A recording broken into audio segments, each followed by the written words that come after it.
Добрый день, з вами Свабода Прэміум, я Юрый Дракахруст, а таксама удзельнікі нашай сённяшняй перадачы, гісторыкі з Менску Александр Пашкевич. Александр, добрый день. Добрый день.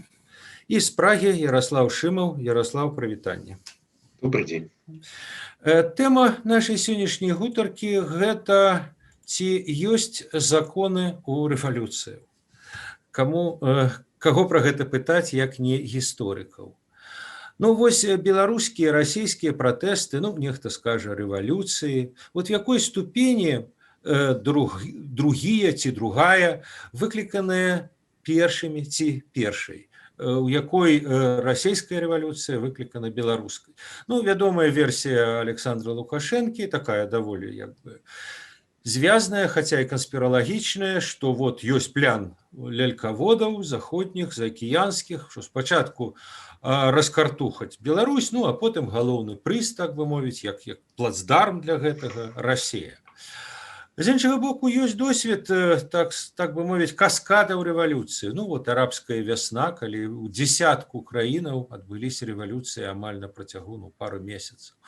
Таксама, правда, далёкая гісторыя вясна народаў у Еўропе, дзе ізноў жа дзесяткі краін на працягу некалькіх месяцаў ахапілі рэвалюцыі.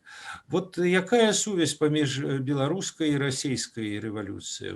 Скажам, армянская рэвалюцыя ніякіх водгукаў ні ў Беларусі, ні ў Расіі не выклікала. А вот беларуская так выглядае, што ўсё ж такі пэўная сувязь ёсць. Ярослав. Я бы прежде всего, честно говоря, не злоупотреблял словом «революция», особенно по отношению к тому, что сейчас происходит в России. Нет еще никакой революции, рано еще об этом говорить. Есть череда массовых выступлений, достаточно массовых, но если брать в пересчете пропорционально населению страны, в которой живет более 140 миллионов человек, то и белорусским протестам прошлого года нынешние события в России сильно-сильно уступают. Значит, если брать по всей Российской Федерации, это по оценкам самих оппозиционеров, это, допустим, 100 или более 100 тысяч человек. Понятно, что в августе, в сентябре, в октябре на улице одного только Минска каждую неделю выходило примерно такое же или чуть, может быть, меньшее количество протестующих, при том, что все население Беларуси, оно такое, как равно или даже чуть меньше населению одной только Москвы. Я не хочу ни в коей мере, так сказать, как-то принижать или унижать тех, кто выходит в России на акции протеста. Сейчас зима, опять же, в Беларуси было все-таки лето, все понятно, но тем не менее. Это не революция, с моей точки зрения, это пока что гражданский протест. Достаточно массовый, достаточно бурный, встречающий очень серьезное ответное насилие, совершенно недопустимое, с моей точки зрения, со стороны, так сказать, силовых структур правящего режима. Но это не революция. Революция вообще, если позволено высказать такое теоретическое соображение, мне кажется, это термин, который надо употреблять экспост, по прошествии изрядного времени, когда уже стало ясно, что в результате некоторых событий произошло очень сильное изменение всего общественного уклада жизни, политической системы, часто и экономической, и правовой, и так далее. То есть журналисты любят, я сам журналист, так сказать, по одной из профессий, понимаю ценность и броскость такого громкого слова, привлекающего внимание, но нет, словом революция его бросаться не стал. А то, что есть связь между российскими событиями и белорусскими, безусловно, хотя бы эта модель, которую избрали соратники Навального, что они призывают регулярно выходить на протесты, суббота 23 января, потом в воскресенье 31-го, видимо, будут завтра, но это в связи с тем, что завтра ожидается судебное решение в Москве по делу Навального. Вот эта регулярность, вот эти призывы, это, конечно, не то, что списано, но вполне четко взято из белорусского опыта. И опыт этот, естественно, важен, естественно, он произвел большое впечатление на российскую оппозицию. Тут все ясно, все вполне очевидно. Александр, ну я думаю, что потым я вам задам пытанне пра рэвалюцыі, якое вот сваё меркаванне выказаў Ярослав, а вам ўсё ж таки тое першае пытанне, у якой ступені вот як бы расійскія падзеі выкліканыя, падштурхнутыя беларускімі, ну, назовем их протестами, коли заўгодна. Бо справа ў тым, што там падабенства не толькі вот в этой регулярнасці, але і, скажем, камунікацыйным сэнсе, то есть вот сувязь праз мессенджеры, праз Telegram, нават праз TikTok. Потым вот у России на мітынгах, это вельмі так дзіўна, калі натоўп москвічоў скандуе «Жыве Беларусь», і яшчэ цэлы шэраг вот таких як бы сувязяў. Ну, там не скандавалі, в Москве не скандавалі «Ще не вмерла Украина», напрыклад, ці там «Хай жыве Киргизстан», ці Арменія, а вот Беларусь, вот этот беларускі досвед, ну, такое адчуванне, што ён не толькі тэхналагічна перадаецца, а вот тут есть какая-то больш, магчыма, глыбінная сувязь, якая была, скажем, у тых же арабскіх краінаў у 11 годзе, ці не? Як вы лічыце? Я думаю, што, безумоўна, калі казаць про тое, ці выклікалі протесты ў Беларусі, протесты ў России, то, відаць, яны так і не выклікалі, таму што ўсё-таки прычыны ўнутраныя для гэтых протестаў наспелі. Але што, безумоўна, ўплыў такі вось тэхналагічны маецца, безумоўна, тое, што у пэўнай ступені яны як бы натхнілі таксама расійскую апазіцыю, расійска-апазіцыйна настроеных грамадзян на тое, што трэба таксама выступаць, і тое, што гэта ў прынцыпе магчыма, што і новыя сродкі інфармацыі, новыя гэтыя нейкія такія метады, якія беларусамі былі задзейнічаны, яны працуюць. Ну, гэта, ў прынцыпе, несумненна. І, безумоўна, што тая самая беларуская рэвалюцыя, не рэвалюцыя, як бы таксама, ну, як бы я згоден з тым, што, магчыма, яшчэ рана гэты тэрмін выкарыстоўваць, што яна, магчыма, стане такім вось першай дзявай, якая ў цэлай лінейцы, у цэлай серыі нейкіх такіх вот выступленняў на постсавецкай прасторы. Можа быць, пасля гэтага, калі адбудзецца там былі падзеі ў Беларусі, цяпер у России, калі это будзе разгортвацца, магчыма, там дзесьці яшчэ ў іншых там краінах, накшталт Казахстана якого-нибудь можа это мець уплыў. Ну, гэта ўсё вельмі магчыма. Але ўсё ж таки я лічу, што гэта, безумоўна, асобныя выступленні, выкліканыя рознымі прычынамі унутранымі, і яны, як бы, ну, просто так прыпала, што дзейнічаюць у адным і тым самым, у адным рэчышчы. І пакуль што сапраўды расійскія падзеі яны не набылі такого размаху, як у Беларусі, пакуль яшчэ казаць пра тое, што нейкія такая вось ідуць у адным рэчышчы, ну, зусім як бы так немагчыма. Гэта я б хутчэй бы параўноўваў бы гэта цяперашняе тое, што адбываецца ў Расіі з нашымі пратэстамі 17 года, калі былі адносна дармаедскага закона, калі яны таксама былі дастаткова, як для Беларусі, дастаткова масавымі здаваліся, адбываліся не толькі ў сталіцы, як звычайна, але таксама ў правінцыі. І таксама людзі выходзілі так фактычна, ну, некалькі разоў, некалькі у розных рэгіёнах. Ну і як бы улады спрабавалі ім так часткова дзейнічаць, часткова бізуном, часткова пернікам. Ну і вось як бы так урэшце-рэшт тады падавілі гэтыя выступленні, ну і тады ўжо гэта самае. Тады праз 3 гады яны выбухлі з новай сілай і вылілі вось у тое, што мы адбываем, што ў нас адбываецца апошнія паўгода. Таму я думаю, што это сам. Мы пакуль што на розных этапах знаходзімся з Расіяй у гэтай сітуацыі, і, ну, трэба глядзець проста, што там у Расіі, як яно будзе разгортвацца наступныя тыдні, наступныя месяцы, ці выльецца гэта нешта сур'ёзнае. Ну, але безумоўна, што сапраўды гэта, ну, Беларусь, можна сказаць, у першы раз, можна сказаць, у сваёй гісторыі, калі яна натхняе, калі выступленне адбылося цалкам самастойна, цалкам без уплыву нейкіх такіх знешніх фактараў, без аглядкі на некага. Памятаем, што у нас увогуле геапалітычная такая павестка дня увогуле не прысутнічала, і да гэтай пары асабліва не прысутнічае, што было заявлена толькі што мы супраць Лукашэнкі, супраць таго, што адбываецца ў Беларусі, супраць той сістэмы улады, якая склалася, тая самая найбліжэйшая па храналогіі падзеі падобнага кшталту, якія адбываліся ў Арменіі, яны ўвогуле так, ну, не была ніякіх ні зрадкі, ні ў рыторыцы, ні ў нейкім такім, зноў-такі практыках, якія пераймаліся, ні армянскіх сцягоў ніхто ніколі не бачыў на нашых пратэстах, ну, ніяк это не ўплывала. Ну, это, а з Беларусі, з Расіяй, конечно, уже нейкая сувязь прасочваецца, як згаданыя тыя вось нашы сцягі там белчона-белыя і лозунгі.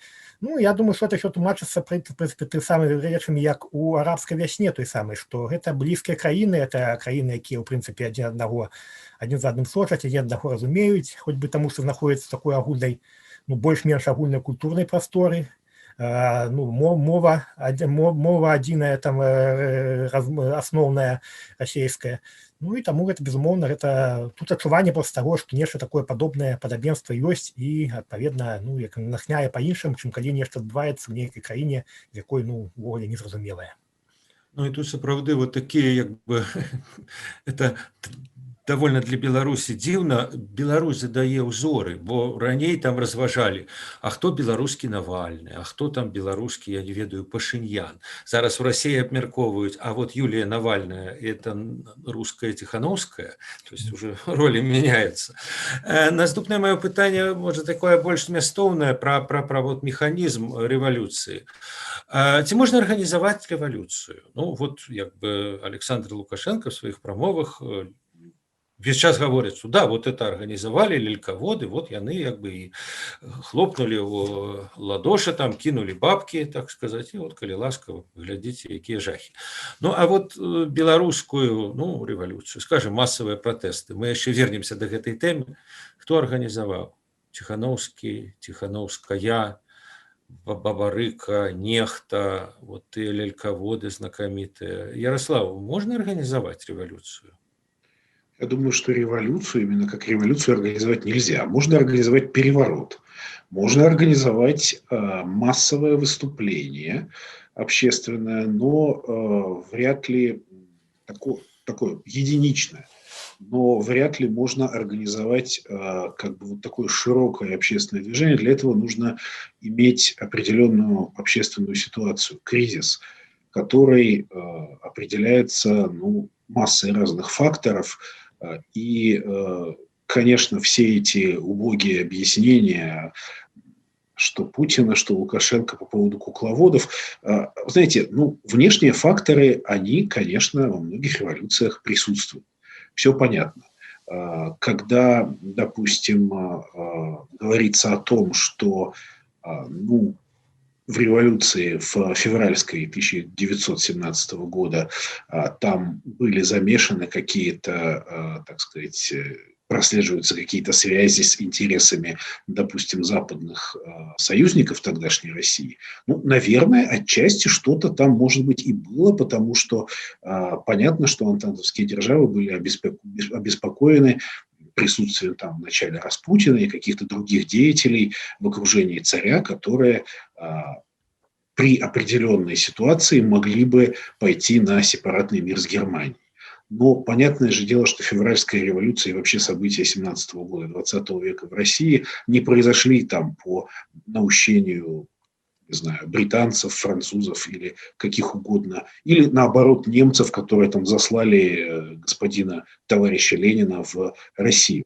Каждый играл свою игру, но случилось огромное, так сказать, массовое общественное потрясение, конечно, по внутренним причинам. Причинам глубокого политического, отчасти экономического кризиса, измотанности войной и так далее и тому подобное. Это вот такой абсолютно очевидный, всем известный хорошо исторический пример. Ну, точно так же и сегодня. Просто удобно в пропагандистских целях это объяснять нынешним, так сказать, властителям, объяснять обществу, той ее части, которую они все-таки хотят еще сагитировать в свою пользу, объяснять тем, что это все из-за бугра делается, что это все, так сказать, направлено не против них, как властителей, и не против режимов, а направлено против страны. То есть это игра на патриотических чувствах. Совершенно понятно, что когда человеку говорят, ну что ж ты делаешь, ты идешь на демонстрацию, ты против своей страны выступаешь, какой же ты русский, какой же ты белорус, когда ты идешь ведешься на, так сказать, вот, комбинации каких-то кукловодов. Но надо понимать, что никакие кукловоды, миллионы людей или сотни тысяч не способны привести в состояние, когда для людей очень важно вот это вот то, что звучало на тех же белорусских улицах «Уходи». Их достало. И это психологическая реакция, вызванная социальным кризисом. В общем и целом, завершая ответ на ваш вопрос, ответ очень короткий. Нет, революцию организовать извне нельзя. Извне или, так сказать, какой-то небольшой группой людей можно организовать переворот. Дворцовый, военный, что-то такое более кулуарное. Да, это очень даже можно. Александр, ну а вот ці згодны вы як бы з адваротнай пазіцыі, якую свой час у вайне і мірі выклаў Толстой, што нават і Наполеоны ніхто это не мае значення, як у яго было вобраз, што гэта хлопчык, які сядзіць у кареце і ўнутры кареты торгае за лейцы, а конем кіруе не ён. І в этом сэнсе французскім народам ці беларускім народам, які вот паўстаў, зусім не вот тыя персонажы, якіх мы бачым. Ці это так, ці ўжо так не мае значення. Ну а можа не зарэгістравалі б Ціхановскую, пра што я думаю, яны, нашы ўлады беларускія, дагэтуль, так мовіць, локці себе кусаюць, што якую дурасць спаролі. Ці не з'явіўся б Бабарыка, ці яшчэ вот што-нибудь бы не здарылася, і можа быць, ну і праехалі бы, не было б это. Ці вот все-таки, вот як кажу, хлопчык внутры кареты, які за лейцы торгае. І той же Навальны такі же хлопчык, не? Ну, я тут правёўшы, можна сказаць, усе гэты месяцы, якія это ўсё адбываецца ўнутры краіны, то магу дакладна сказаць, што ніякіх тут такой знешняй арганізацыі дакладна не было. Як і таксама, што не было менавіта вось такіх лідараў, канкрэтна за якімі вось толькі за якімі, дзеля якіх ну, людзі ішлі і нешта там рабілі. Бо ну, сам вядома, што тое, што это людзі з'яўляліся, што выставіў сваю кандыдатуру Бабарыка, Цапкала, Ціхановскі, якія ну, яны, можна сказаць, гэты жаданне зменаў, якое накапілася ў народзе, яны гэта акумулявалі, ну, як бы узначалілі гэты рух і як бы сталі такім пэўным триггерам для того, каб это ўсё разгарнулася. Але па вялікім рахунку гэта толькі што шок, але сказаць, што яны былі вот такімі менавіта лідарамі, за якімі, дзеля якіх не дзеля сябе ішлі, а дзеля іх, то я б так не сказаў бы, хоць бы гэта сведчыць пра тое, што наколькі гэта ўсё было ў прынцыпе, ну, маглі гэта лідары адзін ад аднаго мяняць, прытым на нечаканых асоб, што вось здавалася б, ну, калі там Бабарыка разагрэў там эту грамадства, і калі Бабарыка гэта ўсё замуціў, так яго яшчэ на раннім этапе да рэгістрацыі яго забралі, пасадзілі ў турму, пасля гэта павінна было па ўсёй ідэі ўсё сціхнуць, і тым не менш ніяк не сціхла, зарыштавалі тую самую Ціхановскую, якую ніхто не бачыў ніякай небяспекі, якая ну ўжо ўвогуле што яна не магла нічого арганізаваць, таму што мы ведаем, адкуль яна ўзялася, што гэта абсалютна такая выпадковая фігура ў палітыцы. У той час была, што яна была, можна сказаць, хатняя гаспадыня, і гэта проста не мела ніякае значэння. Гаспадыня, ёсць чалавек, які стаў сімвалам, не лідарам, а сімвалам, які за якім пайшлі, і людзям это ў самых розных поглядаў, сам здавалася б, пра якіх казалі, што яны там за жанчыну не гатовы галасаваць, і ввогуле там трэба нейкі такі брутальны тып, каб за сабой павесці, каб ніякіх з досведам, каго б ведалі б. Это ўсё аказалася абсалютна неважным, таму што проста гэта былі менавіта вот такі народны ўздым, які ішоў знізу, а не зверху. А ўсе лідары, яны, в прынцыпе, былі хутчэй, ну, лідары павінны быць нейкія, вакол якіх аб'ядноўваюцца, но гэта не было важна менавіта гэта самае, гэта такая вось, ну, менавіта гэта не было такого правадырызму. Ну, яго і цяпер няма, і хто ведае, можа быць, гэта на пэўным этапе, вядома, можа быць і у тыя жнівеньска-вераснёўскія дні, калі рэжым стаўся, это можа быць і аказалася мінусам, але ў прынцыпе, як мы бачым, што да канца гэта ўсё не заціхла і да гэтага часу, нягледзячы на тое, што ўсіх, каго можна было, улады нейтралізавалі, ўсіх перасаджалі, ўсіх выцеслілі за мяжу, тым не менш ёсць самаарганізацыя, ёсць, якая не дазваляе этому спыняцца, і гэта сведчыць проста пра тое, што ну, ніхто гэтага не арганізоўваў загадзя. Ну і ты больш не арганізоўваў зноў такі гэты самы, гэта не нейкія вонкавыя чыннікі, ну, я тут цалкам згоден з Федором Шымавым, што рэвалюцыю арганізаваць нельга у такім маштабе, што там можна там сапраўды там нейкіх там невялікую колькасць людзей арганізаваць там і на тое, каб дзейснілі нейкія змены у вярхах, але каб там выходзілі там цэлымі паўгода выходзілі так ці іначай сотні тысяч, там десяткі тысяч, тысячы, ну это немагчыма проста. Таму в гэтым плане рэвалюцыя не кіруецца нейкімі кулькаводамі, і гэта стварае праблемы таксама для ўлады, для пазадушэння гэтых пратэстаў. Александр, наступнае маё пытанне – это спрэчка, вельмі важная спрэчка, якая, дарэчы, дагэтуль Беларусі працягваецца, і, магчыма, я думаю, она будзе далей працягвацца. Гэта спрэчка пра гвалт. Ну, вот ёсць даследаванні палітолага Чэнавіт на велізарным масіве гістарычным, што мірныя, негвалтоўныя пратэсты, ну, як правіла, часцей прыводзілі да станоўчага выніку. З іншага боку, падчас вот этих беларускіх пратэстаў, рэвалюцыі гучалі пярэчанні і, скажем, ад украінскіх калегаў, і не толькі ад украінскіх, што, маўляў, у такіх жорсткіх сістэмах, як цяперашняя беларуская ці цяперашняя расійская, ну, справядлівая формула Маркса, што гвалт – гэта павітуха любого новага грамадства. Умоўна кажучы, у грамадстве, дзе прэзідэнт там Сарксян, як в Арменіі, ці як Жээнбека ў Кіргізстане, дзе на раз, два, три за 2 дні как бы его скинули, сам сышоў і ўжо новага абралі. Там, да, там можа быць і як бы мірна, і аксамітна. А вот беларускі ці расійскі, тут с аксамітам как-то вот складана. Тут як бы такой он шурпатенькі.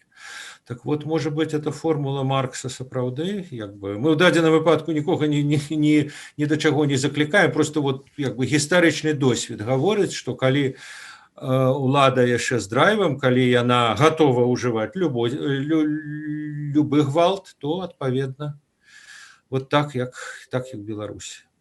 Як вы, ваша пазіцыя в этой спрэчцы?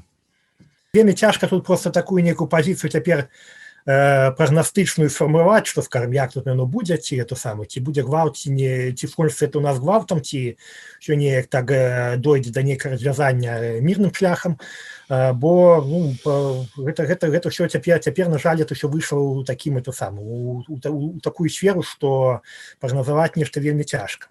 Што пакуль што яшчэ, скажем так, беларускае грамадства, наколькі я магу меркаваць, да таго, каб ужо актыўна прымяняць гвалт супраць тых самых сілавікоў, супраць нейкіх уладаў, яно да гэта не даспела, ўсё ж такі настроенае працягваць менавіта мірныя пратэсты на вясной, як гэта атрымаецца, пабачым. Ну, для таго, каб зноў-такі прымяняць гвалт, патрэбна нейкая арганізацыя, нейкая інфраструктура, нейкія, ну, там сапраўды павінны быць нейкія лідары, скажем так, каб гэта ўсё рыхтавалі. Пакуль я гэтага ўсяго не бачу, Таму што, в прынцыпе, мяне ёсць ўражанне, што, в прынцыпе, вясной яшчэ гэта будзе працягвацца мірным шляхам. А наконт таго, што ці будзе гэта ўвогуле цягам часам перайдзе да гвалту сітуацыя, ну, скажем так, улады для гэтага робяць усё. Для таго, каб проста, каб народ проста быў, скажем, настолькі разлаваны, настолькі ўжо зняверыўся ў нейкіх іншых формах барацьбы, што ўжо проста возьмецца, скажем так, за калы, ну, таму выключаць нічога нельга. Ярослав, а які ваш адказ на гэтыя пытанні? Ну, вот это даследаванне Чэнавіт, яны тычацца як бы ўсяго масіваў, ну, скажем, масавых пратэстаў. Не будем уже ўжываць это слово рэвалюцыі, бо паводле вас для рэвалюцыі просто няма як бы масіву, няма статыстыкі, яны даволі рэдкія. Але тым не менш, ну, пратэсты, якія нават і там зрыналі рэжымы ў розных краінах, вот, ці можна сказаць, што ўсё ж такі мірныя хутчэй, ці вот як бы адносна такіх вельмі жорсткіх, брутальных дыктатур, то яны вот як бы только по формуле Маркса як бы зрынаюцца, сыходзяць. Ну, это не просто, на мой взгляд, сказать однозначно. Здесь очень многое зависит от каждого конкретного случая, от того, как это общество устроено. То есть, наверное, да, скорее, так сказать, чем жестче система, тем как бы тяжелее ее, ну, говоря грубо по-народному, сковырнуть. Но, с другой стороны, не всегда так, потому что мы видели примеры и, допустим, ну, как бы, что формально может быть тверже, ригиднее, чем военный режим. Но мы видели примеры, и достаточно недавно, когда и военные режимы уходили без большого насилия. Вот Египет, 2011 год. Там потом военный режим вернулся спустя 2 года, но, тем не менее, ушел он без того, чтобы там потопить эту площадь Тахрир в Каире, значит, в крови. Еще более яркий пример – это Судан Северный недавно. Там 30 лет правил жуткий диктатор Омар аль-Башир, который был там в списке преступников против человечности, разыскивался там всеми, кем только можно на международном уровне. Его сами военные помогли устранить под влиянием массовых протестных выступлений. И тоже обошлось без кровавой бани.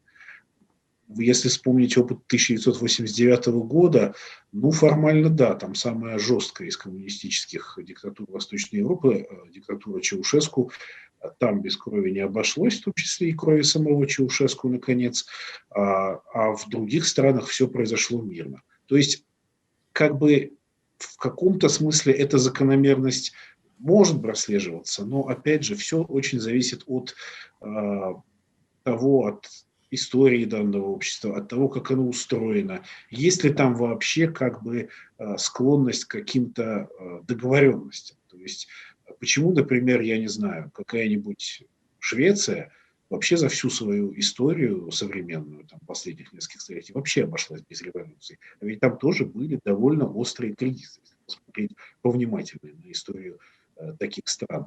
Ну, вот как-то обошлось, потому что если влезать там немножко поглубже, то мы увидим там традицию, так сказать, во-первых, крепостного права не было. Государство строилось, режим всегда строился на каких-то договоренностях разных групп, разных сословий, свободного крестьянства, которое играло очень с ранней стадии относительно отдельную политическую роль. В итоге возникла некая такая культура и традиция политического компромисса.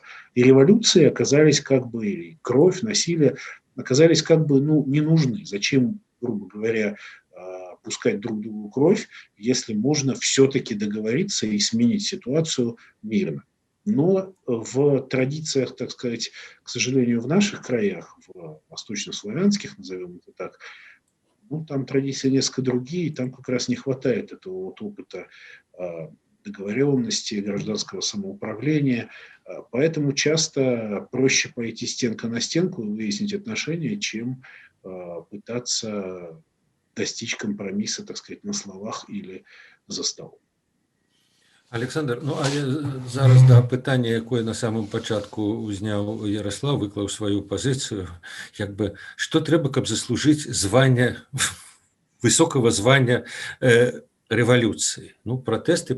Вот, пратэсты, якія былі ў Беларусі, ну, яны былі беспрэцэдэнтныя для Беларусі. Яны ахоплівалі всю краіну, то есть яны ахоплівалі да вёсак, то есть яны адбываліся ў населеных пунктах, якія, відаць, Всеслава чарадзея, там ніколі не было ніякіх пратэстаў. А тут вот у мінулым годзе яны адбываліся. І потым мы бачылі шырокае грамадскае ўзрушэнне, калі падпісываліся супраць улады і спартоўцы, і некие чиновники. То есть, ну, явно, что это было не какая-то маленькая кола. Ну, и личбы до 300 тысяч.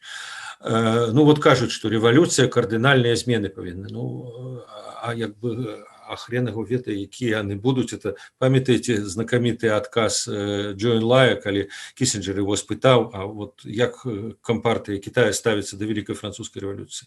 Сказал, знаете, еще мало часу прошло, как кончатковый. Так что революция можно только про 100 годов, тем более, что по идее, часом революции проигрывают. Ну, скажем, российская революция 1905 года, и вот это каскад революции по Европе 1848. Они все проиграли. Чем их называют революцией? Тут нельзя сказать, что они привели к кардинальным зменам. То, что проигрывает, не приводит ни к каким кардинальным зменам. Але может быть все-таки мае сэнс пашырыць як бы аб'ём паняцця рэвалюцыі, тому что калі так жорстка падыходзіць, что толькі кардынальныя змены, ну их штук 5 всего и прыйдзецца на ўвесь свет, на всю чалавечую гісторыю. Я тут просто, ну, скажем так, может, не поширал бы, а просто разделял бы разные понятия, например, то, что мы разумеем под політычнай рэвалюцыяй, то, якая, каб ужо на адбыліся змены ў дзяржаўным уладкаванні, адбыліся там нейкія вось кардынальныя рэформы палітычныя, эканамічныя, сацыяльныя, тое, што можна правесці толькі пры дапамозе ўзяўшы дзяржаўную ўладу. Это такой рэвалюцыі у нас, вядома, пакуль што яшчэ няма, пра такую гаварыць як бы можам толькі ў нейкай часавай перспектыве. Ну, мы спадзяемся, вядома, што мы пераможам у гэтай барацьбе, што мы зможам сказаць, што рэвалюцыя ў нас адбылася, завяршылася, і сапраўды пасля не так будзе, як ва ўкраіне, як часамі, што мяняліся, лучше называлася рэвалюцыяй, тое, што адбывалася пасля раз, і гэта і аказвалася, што нічога, ў прынцыпе, не мянялася у іхняй сістэме, і пасля зноў нікуды тыя праблемы не дзяваліся.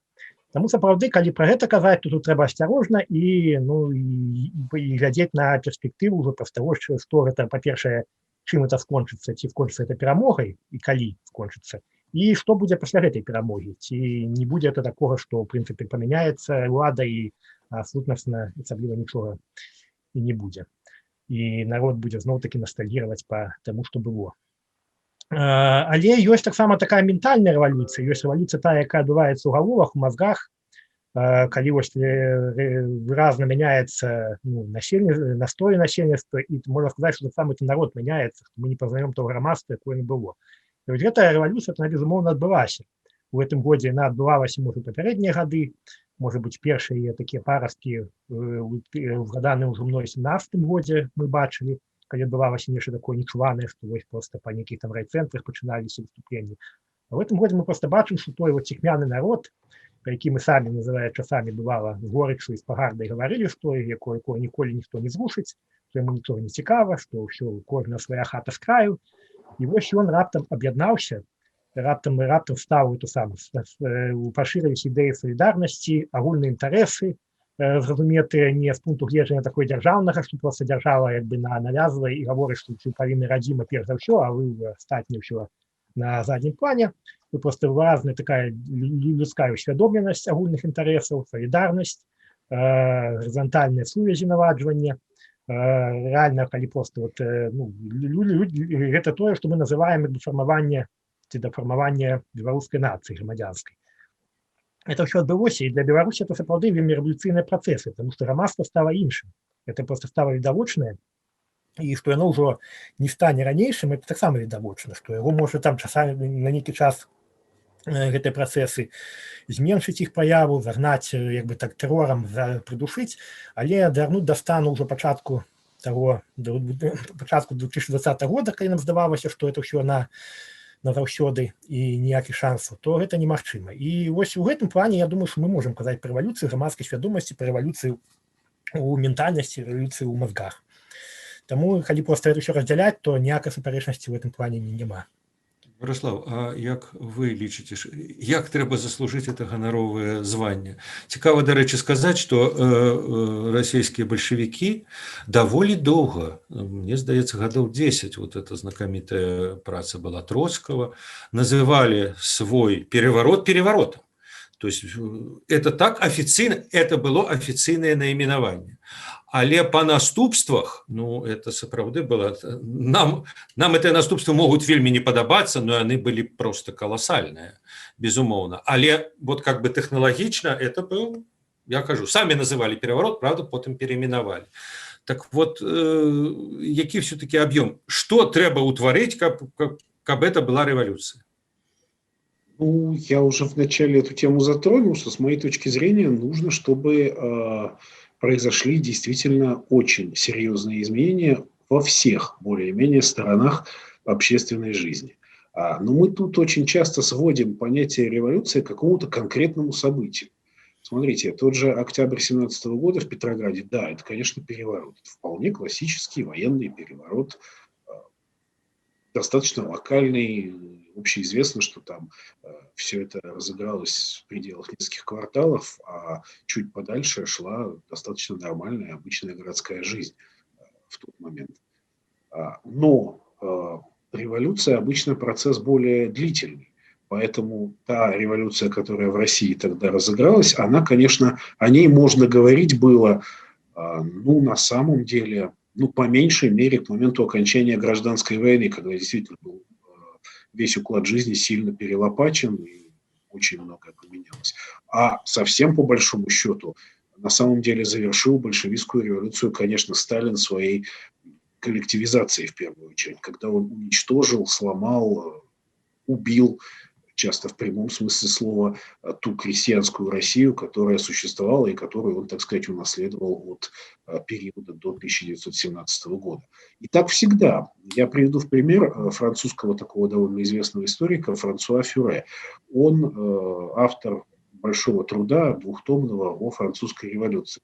Так вот, он французскую революцию считает начавшейся в 1789 году, да, даже чуть раньше, по его мнению, а закончившуюся 100 лет спустя, когда в 80-е годы 19 века, во-первых, там он символическую точку ставит, когда Марсельеза официально была утверждена парламентом Третьей Французской Республики как гимн Франции.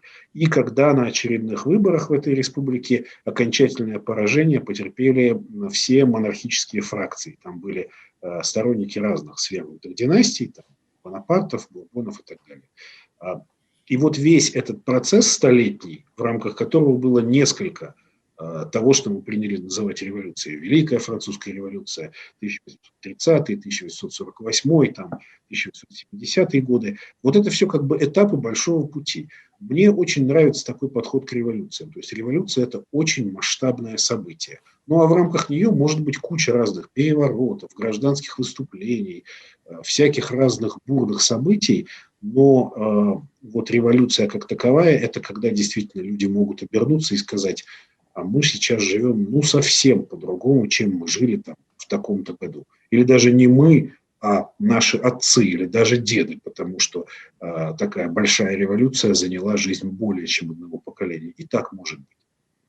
Ярослав, ну а вот цяперашнія пратэсты назовем, хотя мне название рэвалюцыя чамусьці здаецца больш прыдатным. Ну тым не менш, беларускія пратэсты, якія пачаліся ў жніўні, яны, на ваш погляд, яшчэ не цягнуць на рэвалюцыю? Бо справа ў тым, што ну вот вы самі прыгадалі егіпецкую, не ведаю, рэвалюцыю ці пратэсты, як скажаце. Вот в 11-м яны былі, была дыктатура Мубарака, скінулі дыктатуру, потом такая інтэрлюда, і зноў такі ж дыктатар ас-Сісі, а можа яшчэ і пакруче. Вот, дарэчы, бачыў днямі да гадавіны рэвалюцыі, там 60 тысяч палізняволеных зараз, пасля рэвалюцыі. Вот новый, так сказать, диктатор. Так то была революция, ці не? Нет, конечно, это не была революция, это был народный протест, который оказался, ну, я бы сказал так, это был, извините, грубовато прозвучит, аборт революции. То есть не было достаточного количества недовольных для того, чтобы действительно всю систему перелопатить. Потому что я довольно много читал как раз о египетских событиях, хотя, конечно, я не специалист по тому региону. На самом деле в 2013 году, когда, так сказать, армия все повернула обратно и пришел к власти этот самый фельдмаршал ас-Сиси, который теперь правит, этот переворот пользовался тоже очень значительной народной поддержкой. Потому что власть братьев-мусульман, которая длилась год, она очень многим и очень сильно не понравилась, в том числе и тем, кто свергал Мубарак. И тут вопрос в том, что система сломана не была. То есть армия, она стояла в стороне. Да, она какое-то время уступила, так сказать, народному движению, но как политическая сила она никуда не делась. И когда на ее стороне уже была значительная часть общества, армия вернулась. То есть тут о революции говорить нельзя, система осталась. Что такое белорусские протесты, жизнь покажет. На мой взгляд, я тут буду, может быть, немножко оптимистом. На мой взгляд, это вполне тянет вот на первый этап революции. на, так сказать, расшатывание некой системы, которая через какое-то время, видимо, перейдет в совсем другое состояние. Тут отличие, вот если вы задали вопрос про Египет, привели пример Египта, на мой взгляд, здесь отличие в том, что белорусский режим он куда более персоналистский, чем власть вот египетских военных. Мубарак, да, но он никогда не был, что называется, он эту систему, во-первых, не создал, он ее унаследовал от своих предшественников, от Садата и от Насера. И эта система перешла к нынешнему правителю. Это институционализированная система. В Беларуси режим персоналистский. Я очень с трудом себе представляю, что вот по каким-то причинам Александр Лукашенко, значит, уйдет со временем, и на его месте будет такой второй Лукашенко, все работает то же самое, точно так же, а президента зовут по-другому. Не знаю, Ковалев, Сидоров, не знаю... Лукашенко-младший. Кто угодно, да. Как в Туркмении вот произошло, да, помер первый Туркменбаши, пришел господин Берды Мухамедов, второй Туркменбаши. В Беларуси такого, на мой взгляд, быть не может. Поэтому очень вероятно, что мы пережили вот первый этап перемен, которые имеют все шансы со временем. С каким временем, не знаю, сколько для этого потребуется, месяцев или лет, стать белорусской революцией. Александр, и тое ж пытанне вот другое уже до вас. Вот вы уже сказали крышечку про гэта, як бы вот чаму змены, которые вот зараз адбываліся на працягу гэтых паўгода, адбываюцца сёння, чаму вот на ваш погляд яны будуць неабарачальнымі, ці будуць яны неабарачальнымі? Я думаю, просто, я казал про то, что адбылася вот эта революция свядомости, революция в мозгах, скажем так, калі люди просто, грамадства пераросло гэты режим, про это як бы такое гавораць часто сярод наших палітолагаў, аналітыкаў ужываецца выраз, что грамадства пераросло режим, что режим просто уже не адпавядае бягучай ситуации, не задавальняе нічые, не задавальняе інтарэсы большасці. І прытым па ўсіх параметрах, і ў палітычным, і ў эканамічным, і ў культурным, усякім гэта ўжо такі проста анахранізм, які трымаецца толькі на сіле, што большасць грамадства его не падтрымлівае і не падтрымае, таму што гэта тыя практыкі і тое мысленне, якое дэманструецца рэжым, яны проста ўжо яны з мінулага стагоддзя дзесьці, скажем так, ужо калі адышло тое пакаленне, якое это падтрымлівала. Новае пакаленне, так ці іначай, прагне новага, і тое, што цяпер хоча большасць грамадства хоча цяпер дэмакратыі, скажем так. Яно хоча, каб яго думка лічылася, хоча выбіраць сабе ўладу, хоча, каб усё гэта памянялася, тое дзікае беззаконне, якое сёння робіцца, якое людзі адчуваюць на ўласнай шкуры, вялікая колькасць людзей, там больш за 30 тысяч ужо рэальна праз гэта пацярпела затрыманых, сколько там каштрафаваных, сколько там тых самых, колькі там іх сваякоў, колькі ўсяго, фактычна кожны з людзей, які падтрымлівае гэты пратэсны рух, так ці іначай, ён так ці іначай наўпросць ускосна это адчуў нават на сабе. І менавіта што это сам, гэта як бы зарука таго, што калі гэту ўладу здасца памяняць, калі сыдзе Лукашенко, што так, як цяпер, не застанецца, і ніхто не зможа ўжо усталяваць адразу новую дыктатуру, тому што на гэта няма грамадскага попыту. Грамадскі попыт, ён это самае. Грамадскі попыт, ён гэта таксама немагчыма усталяваць зноў такі рэжым, нават аўтарытарны, калі не будзе падтрымкі з боку нейкіх грамадскіх, калі не ўсяго грамадства, то нейкай часткі значнай грамадства, хаця б на першым этапе яго усталявання. А паколькі у нас рэжым, як уже Ярослав казаў, персоналістскі, то няма такой сістэмы кооператыўнай, которая там цэлая, скажем, група, цэлы клан кіруе, то безумоўна, што калі гэта пасянцы вырваць Лукашэнку, то гэта ўсё абрынецца і трэба будзе будаваць наноў, і будавацца будзе, я ўпэўнены, што дэмакратычная дзяржава. То бок будуць такія змены вельмі сур'ёзныя, вельмі, для нашых умовах гэта рэвалюцыйныя змены. Чаму не можа быць так, як у Егіпце? Ну, відаць, што это самае, што у нас ўсё ж такі іншае грамадства зусім. А ў Егіпце, як ва ўсіх, напрыклад, ва ўсіх, у прынцыпе, такіх мусульманскіх краін, дзе вялікая роля ісламу, там заўсёды ёсць, як правіла, жорсткія такія аўтарытарныя рэжымы, і светскія кіруюць тыя самыя ваенныя, а ёсць аж сама іншая частка грамадства значна, якая падтрымлівае, ёсць такая моцная палітычная сіла, як ісламскі фундаменталізм, які, в прынцыпе, і паміж гэтымі, як правіла, часткамі, паміж гэтымі сіламі якраз адбываецца барацьба за ўладу, і выходзіць так, што калі светскі аўтарытарызм знікае, калі светскі аўтарытарызм сыходзіць вымушаны пакінуць уладу, то да гэтай улады так ці іначай прыходзяць ісламскія фундаменталісты, ці ўзнікае таксама такая пагроза гэтага. І ў гэтым плане тады ўжо для іншых тых людзей, якія, можа быць, змагаліся, не хацелі гэтага нават ужо светскага аўтарытарызму, супраць яго выступалі, можа быць, былі шчыра за дэмакратыю, яны бачаць, што гэта з'яўляецца ўсё ж такі меншым злом, чым тое, што яшчэ будзе такі вось тэакратычны рэжым, там, дзе будзе яшчэ ўплыў гэтага. Акрамя ўсяго іншага, што было пры свецкім рэжыме, тое будзе яшчэ на рэлігійнай аснове ўціск. Ну і таму гэта да гэтага старога рэжыму ўзнікае ўжо нават нейкі пэўны, калі не сімпатыі, то талерантнасць, і ўжо ніхто не супраць таго, каб ён і вярнуўся. У нас это навряд ці такое будзе, тому што у нас просто няма такіх сіл, скажем, акрамя Лукашэнкі, яка, в прынцыпе, ўжо у грамадстве, які дыскрэдытаваны, дэвальваваны, які трымаецца толькі на штыках, нейкай такой іншай сілы, якая можа его замяніць яшчэ больш небяспечнейшай, у нас, в прынцыпе, няма. Яна не праявілася падчас гэтых пратэстаў, хаця там раней пужалі, казалі, што вось можа быць якія-небудзь там парасійскія сілы, якія вот прыйдуць і зразу здадуць нас там з антробамі, і насельніцтва за імі прыбяжыць там масава, і што будзе яны ўсе гэтыя. Ну, і там будуць мільёны народу будуць вітаць.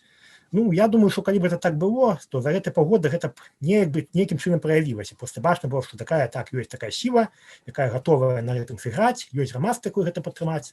Такога, мне здаецца, няма. Таму, у прынцыпе, у нас стаіць толькі пытанне на дадзены момант, ці будзе Лукашенка, вось гэта той рэжым, які ўжо цалкам увогуле беспрыдзельнічае, ці будзе нейкая форма дэмакратыі. Што якая гэта форма будзе, гэта ўжо тут сказаць цяжка складана, і наколькі гэта, але што гэта будзе канкурэнтны рэжым, будзе дэмакратычны рэжым, гэтым я абсалютна не сумняюся. Іншая альтэрнатывы тут няма. Ясна. Добра. Дзякуй вялікі, Александр, дзякуй вялікі, Ярослав. А нашым гледачам я нагадаю, што за далейшым развіццём падзеяў яны могуць сачыць на YouTube-канале Свабода Прэміум і в Тэлеграме Свабоды. Всяго найлепшага. Да пабачэння.